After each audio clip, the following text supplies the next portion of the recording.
मोदी स्वतः कालबाह्य झालेत की ते कालबाह्य मुद्द्यांच्या आधारे भारतीय जनता पक्षावरल्या आरोपांचं निराकरण करण्याचा प्रयत्न करतायत असा प्रश्न मला पडला।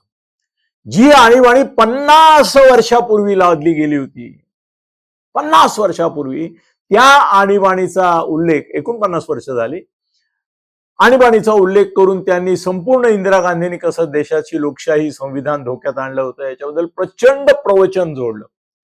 खरं असं आहे की माझी जी पिढी आहे जी आज 75 मध्ये, फार फार तर 60 मध्ये आहेत, त्या लोकांनाच आणीबाणी काय होती हे माहिती आहे, त्यावेळेला काय घडलं हे माहिती आहे, 60 लाख लोकांच्या नसबंद्या कशा झाल्या, लाखो लोकांना तुरुंगात कसं टाकलं, काय काय अत्याचार केले गेले हे सगळं माहिती आहे। बाकीच्यांना माहिती नाही, पुढल्या पिढीला माहिती नाही, त्यानं तुम्ही आणीबाणीबद्दल बोलतात त्यावेळेला पुराणातली वांगी सांगल्यासारखं वाटतं, कामोदी लक्षात घेत नाही।